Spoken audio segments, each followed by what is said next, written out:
আসসালামু আলাইকুম। শৈবাল ছত্রাক এটা আমার বোটানির পঞ্চম চ্যাপ্টার। শৈবাল আর ছত্রাক দেখা একটা জিনিস, আমাদের বইটা কিন্তু অনেক সুন্দরভাবে সাজিয়েছে।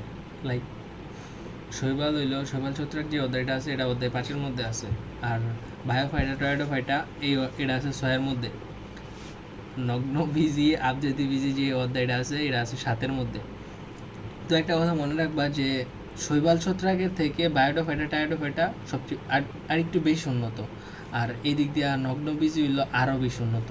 তাইলে বোঝা যেতেছে যে যত মানে উপরের দিকে যেতেছে অধ্যায়গুলো তত আর কি বেশি উচ্চ উদ্ভিদ হিসাবে আর কি স্থান পাইতেছে, আর যত মানে নিচে আছে তো অত নিচে মানে শৈবাল ছত্রাকের থেকে এই বায়োডোফাইটা টায়োডোফাইটা বেশি উন্নত, আর বায়োডোফাইটার থেকে নগ্ন বীজি আবৃত বীজি এইগুলা বেশি উন্নত। ঠিক আছে, তো এখন একটা জিনিস দেখো যে শৈবাল আর ছত্রাকটা আছে, আর এইখান থেকে শুধু বায়োডোফাইটাটা এগুলো হলো অভাস্কুলার। মানে হইলো নাই, আর ভাস্কুলার মানে হইলো পরিবহন তন্ত্র। ঠিক আছে, পরিবহন যন্ত্র কি মানে উদ্ভিদ যেটার মধ্যে মানে আদান প্রদান করে। ঠিক আছে, ওটার ওই তন্ত্রটা যেই তন্ত্রের মাধ্যমে ওটা হলো পরিবহন তন্ত্র। মানে হইলো নাই, আর ভাস্কুলার মানে হইলো পরিবহন তন্ত্র। ঠিক আছে, মানে এদের কোনো মানে পরিবহন তন্ত্র নাই। আর এইদিকে টায়োডোফাইটা নগ্নবীজি যারা উন্নত শ্রেণীর এরা হলো ভাস্কুলার মানে কি এদের পরিবহন তন্ত্র আছে। একটা কথা মনে রাখবা যে শৈবাল ছত্রাক এগুলার মানে ফুল হয় না, এটার মধ্যে ফুল হয় না। ঠিক আছে, এদেরকে কিপ্টোগ্যামাস বলা হয়, ফুল হয় না এলে কিপ্টোগ্যামাস বলা হয়। শেষ। এখন তোমার মনের মধ্যে প্রশ্ন আসতে পারে যে শৈবাল কোনগুলা, ছত্রাক কোনগুলা। ঠিক আছে, এখন তুমি যখন বাসার ছাদে যাও, ঠিক আছে, তখন তুমি দেখতে পারবা যে ছাদের মধ্যে সবুজ রঙের শ্যাওলা, তো এগুলো তো দেখছোই।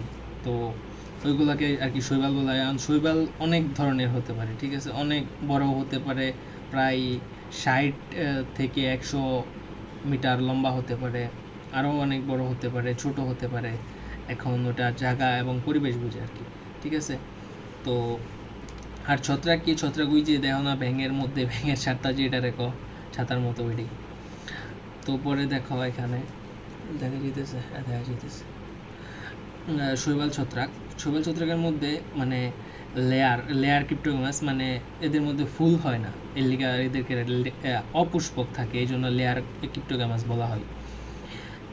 এদেরকে সাধারণত মূল কাণ্ড পাতায় ভাগ করা যায় না, এদেরকে এই জন্য সমাঙ্গদেহী বলা হয়। সমাঙ্গদেহী কি মানে থাইলয়েড, সমাঙ্গদেহী বা থাইলয়েড। সমাঙ্গদেহী কি যাদেরকে মূল কাণ্ড পাতায় বিভক্ত করা যায় না। তো এই নয় এই উদ্ভিদটার মধ্যে দেওয়া হয় না, সাইডের চিত্রটার মধ্যে, এই চিত্রটার মধ্যে দেওয়া তুমি চিত্রটার মধ্যে কিন্তু এই যে পাতা আছে, ঠিক আছে, আর এই যে কাণ্ড আছে। তো আমি বুঝতেছি সহজেই যে এটা পাতা, এটা কাণ্ড, আর নিচেরটা মূল। ঠিক আছে, তো আমি সহজেই বুঝতেছি। কিন্তু একটা শৈবাল যদি চিন্তা করো এমন থাকে, এখন কোনটা কাণ্ড, কোনটা পাতা, কোনটা মূল, তো এটা বুঝতে তো ভাই 12টা বাজিয়ে দেবো। এই জন্য মানে এদেরকে থাইলয়েড বলা হয়, বা সমাঙ্গদেহী মানে সম্পূর্ণ দেহতায় এক।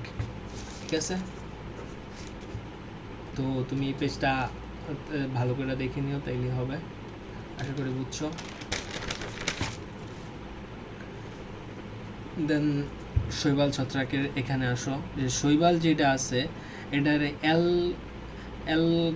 অ্যালগলি বলা হয় আর কি। কজ এটা হলো মানে এই শাখার মধ্যে সমুদ্রের যেই শৈবালগুলো পাওয়া যায়, মানে আমাদের যে পরিবেশে না, লাইক শৈবালে হয়ে থাকে, মানে সমুদ্রের মধ্যে হয়ে থাকে যে শৈবালগুলো, ওদেরকে সামুদ্রিক শৈবাল বলা হয়, এটা তো জানোই। আর সাধারণত বিজ্ঞানের অ্যালগোলজি শাখার মধ্যে এই সামুদ্রিক বিজ্ঞান নিয়ে আলোচনা করা হয়। ঠিক আছে, আচ্ছা মনে রাখুন আমরা। ঠিক আছে, এমসিকিউ আসতে পারে। তো শৈবাল সাধারণত হয়ে থাকে দেখবা সবুজ রঙের। ঠিক আছে, কেন সবুজ রঙের হয়ে থাকে?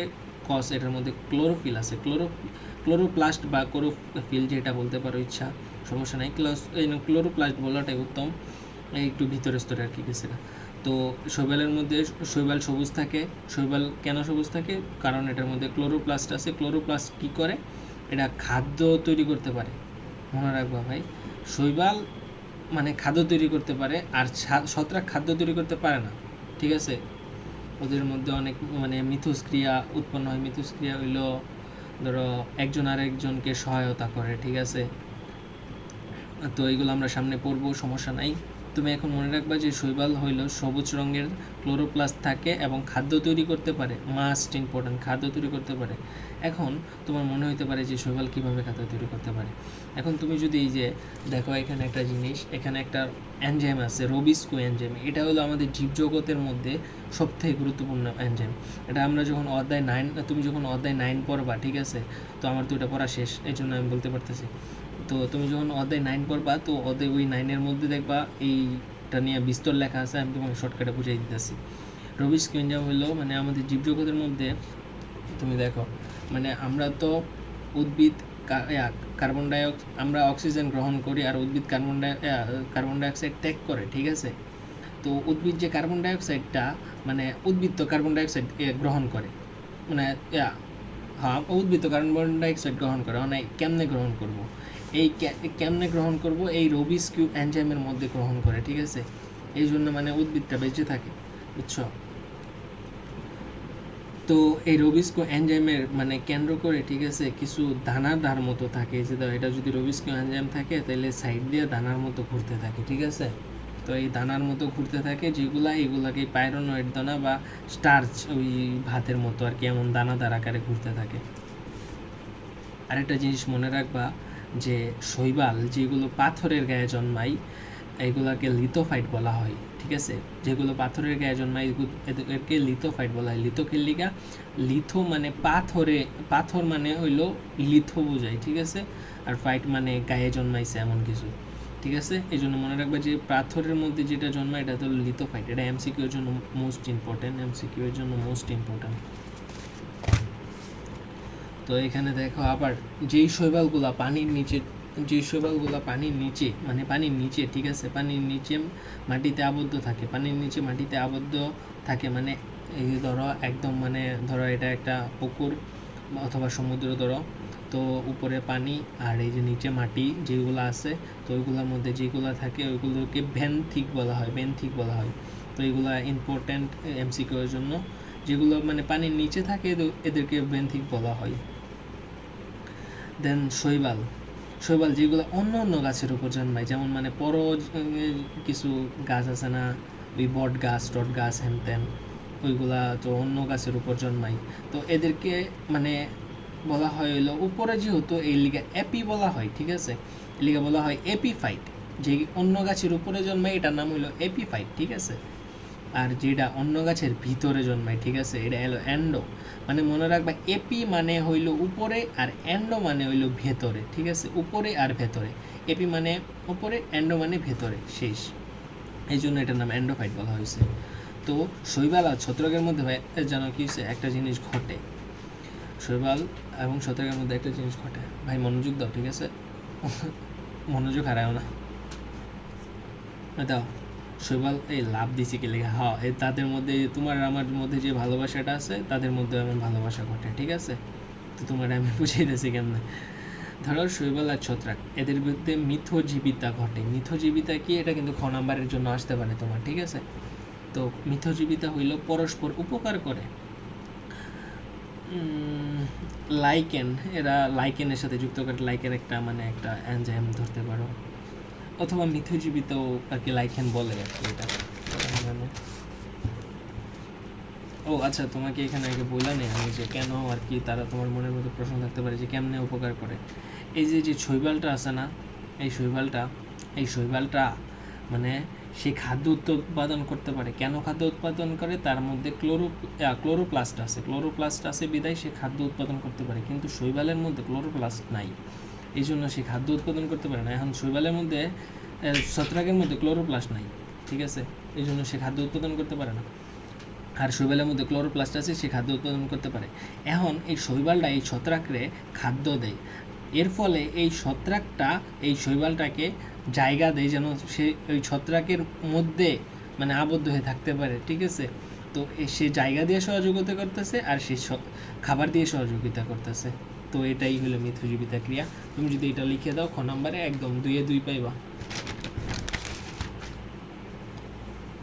ভিডিও কি বুঝতেছো নাকি আল্লাহ জানে, আই হোপ মনোযোগ দিলে বুঝবা, ঠিক আছে।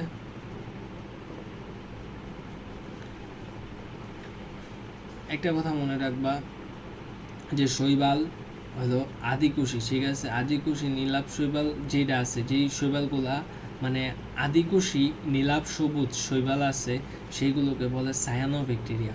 আদিকোষী নীলাভ শৈবাল মানে হলো সায়ানোব্যাকটেরিয়া, ঠিক আছে। আদিকোষী নীলাভ শৈবাল মানে সায়ানোব্যাকটেরিয়া, শেষ। পরে শৈবাল সবসময় মনে রাখবা যে অভাস্কুলার সবুজী, ঠিক আছে। অভাস্কুলার এবং সবুজী। অভাস্কুলার কি মানে যেটার মধ্যে পরিবহন টিস্যু নাই, আর সবুজী মানে কি যে ধরো কোনো মানে আকার যে বিভক্ত করতে পারতেছো না, এই জন্য মানে এটা তো চিহ্নিত করা যেতেছে না বিষয়টা। তো এখানে শৈবাল আবার আমরা দেখতেছি শৈবাল সাধারণত একটা জিনিস দেখো, তোমাকে এখানে জিনিস বলি। শৈবাল সাধারণত হ্যাপ্লয়েড থাকে, ঠিক আছে। এটা কিন্তু এমসিকিউর জন্য মোস্ট ইম্পর্ট্যান্ট। আমাদের মানুষের হইল 2n, ঠিক আছে। আমি তোমার বোঝাই জিনিসটা কেমন হয়েছে। ধরো আমাদের মানুষের হইল 2n, ঠিক আছে। এই জন্য আমরা এলাম ডিপ্লয়েড, ঠিক আছে। যেহেতু আমরা দুইটা মানে নারীর থেকে একটা ওই যখন বাচ্চা হয়, ঠিক আছে, নারীর থেকে একটা এন আসে আর পুরুষের থেকে আরেকটা এন আসে, তো টোটাল দুইটা এন হয়ে আসছে 2n, ঠিক আছে। এই জন্য আমাদের মানুষের ক্ষেত্রে হয় 2n। আর যদি মানে তুমি একটা জিনিস দেখো, শৈবালের ক্ষেত্রে প্রথমে মানে n হয় প্লাস n হয়, পরে 2n হয়, ঠিক আছে। 2n হয়, ওরও প্রথমে ডিপ্লয়েড হয়, কিন্তু এন একটা খেলা আছে, যখন ডিপ্লয়েড হয়, ঠিক আছে, 2n, পরে এখান থেকে মিওসিস মানে কি আমরা পড়ছিলাম মানে রাসমূলক বিভাজনকে, কোষের রাসমূলক বিভাজন অথবা যে কোনো জিনিসের রাসমূলক বিভাজনকে আমরা মিওসিস বলি। এখন মিওসিসের মাধ্যমে এই 2nটা এনে পরিণত হয়, এই জন্য এদেরকে হ্যাপ্লয়েড বলা হয়। আর নাহলে যদি মিওসিস না ঘটতো তাইলে কিন্তু এরা ডিপ্লয়েডে থাকতো, এই মিওসিস ঘটার কারণে ওরা হ্যাপ্লয়েড হয়ে গেছে। তো আই থিঙ্ক বুঝছো। তো এখানে এই যে এন আছে, তুমি এখানে দেখো তাইলে বুঝতে পারো মানুষের 2n ডিপ্লয়েডের লিগা 2 সেট ক্রোমোজোম থাকে। এখন এই যে শুক্রাণু ডিম্বাণুর জাইগোট গঠিত হয়েছে, এখন শুক্রাণু আর ডিম্বাণুতে মিল্লা জাইগোট হয়েছে, জাইগোট কি 2n হয়েছে। তো 2n থেকে মাইটোসিস আছে, মাইটোসিস ঘটছে। মাইটোসিস মানে কি যেটা আছে এইটাই, ঠিক আছে, যেটা আছে এটা কোনো কমতো না। এই যে মাইটোসিস মানে কি 2n ছিল 2nই হয়েছে, এটা মানুষের ক্ষেত্রে। আর এই দিকে হ্যাপ্লয়েড হয়েছে বিধায় এক সেট ক্রোমোজোম থাকে, এন আর এন যুক্ত হইয়া 2n উৎপন্ন হয়েছে। কিন্তু এই যে মিওসিসের কারণে এন হয়েছে, ঠিক আছে। এন হইয়া মনে রাখবা সবসময় যে শৈবাল হইল হ্যাপ্লয়েড, বুঝছো জ্যোতি? শৈবাল হ্যাপ্লয়েড মনে রাখো, এটা কিন্তু এমসিকিউ আসতে পারে। দেন তুমি একটা জিনিস মনে রাখবা, ঠিক আছে, আমাদের যেই কোষ প্রাচীর আছে, ঠিক আছে, তো শৈবালের মধ্যে কোষ প্রাচীর যেটা আছে এটা হলো সেলুলোজ নির্মিত। মানে এক কথায় বলতে পারো ভাই যে উদ্ভিদ যেগুলো আছে, গাছপালা, আম গাছ, জাম গাছ, লিচু গাছ, কলা গাছ, শৈবাল যেগুলো আছে এগুলো সবগুলা সেলুলোজ। মানে এক কথায় কোষ প্রাচীরের একক হলো সেলুলোজ উদ্ভিদের। কিন্তু আর একটা কথা মাথায় রাখবা যে প্রাণীর কোনো কোষ প্রাচীর নাই, ঠিক আছে, প্রাণীর কোনো কোষ প্রাচীর নাই, বুঝছো। কিন্তু উদ্ভিদের আছে, সেটার নাম হলো সেলুলোজ। আর শৈবাল যেহেতু উদ্ভিদ, তো এই জন্য এটার নাম হলো সেলুলোজ। আর ছত্রাকের নাম যেটা একক মানে শৈবালের যেটা আর কি ছত্রাকের যেটা কোষ প্রাচীর ওটা হলো কাইটিন, এটার নাম হলো কাইটিন। এটা 19-এ পড়ছো হয়তো, মনে রাখবা। শৈবালের হলো কোষ প্রাচীরের নাম হলো সেলুলোজ, আর এটা হলো কাইটিন ছত্রাকেরটা। তো এই সেলুলোজ কেমনে নির্মিত হয় এত তোমার মানে এখন এটা ধরো তোমার মানে যখন ওই নবম অধ্যায় পড়বা তো তখন বুঝতে পারবা। আমি তাইলেও বলে দিতেছি তোমাকে, এই সেলুলোজ যেটা নির্মিত হয়েছে মানে এটা আবিষ্কার হয়েছে বিটা ডি গ্লুকোজের পলিমার থেকে, ঠিক আছে। একটা বিটা ডি গ্লুকোজ নামের একটা পলিমার আছে, তো ওইটা থেকে আসছে। তো শৈবাল সাধারণত হ্যাপ্লয়েড, এটা তো তুমি দেখছোই। এন দেখে এটা গ্যামেটোফাইটিক বলা হয়, গ্যামেটোফাইটিক উদ্ভিদ বলা হয়। যেহেতু একটা এন না, এই জন্য গ্যামেট হইয়া তারপরে ফাইটটা গেছে, তো এই জন্য মানে গ্যামেটোফাইটিক বলা হয়, এমন আর কি তুমি মনে রাখার জন্য বলতে পারো। এগুলো সাধারণত স্পোর তৈরি করে। স্পোর মানে কি জানো? স্পোর মানে হইলো একটা বীজ, ঠিক আছে। যেমন বীজ দিয়ে একটা মানে চারা হয়, ঠিক আছে? তো এই বীজ দিয়েই সাধারণত একটা জিনিস হয়ে থাকে, তো এইটারে বলা হয় স্পোর, ঠিক আছে? এই স্পোর তৈরি হয় যেখানে, সেইটার নাম হলো স্পোরাঞ্জিয়াম, ঠিক আছে? যেটার মধ্যে স্পোর তৈরি হয় ওটারে বলে স্পোরাঞ্জিয়াম। এটা সাধারণত এককোষী হয়ে থাকে, ঠিক আছে? এটার বলা হয় স্পোরাঞ্জিয়াম, আর এটার এককোষী বলা হয়ে থাকে। আই থিঙ্ক বুঝছো তুমি এতটুকু।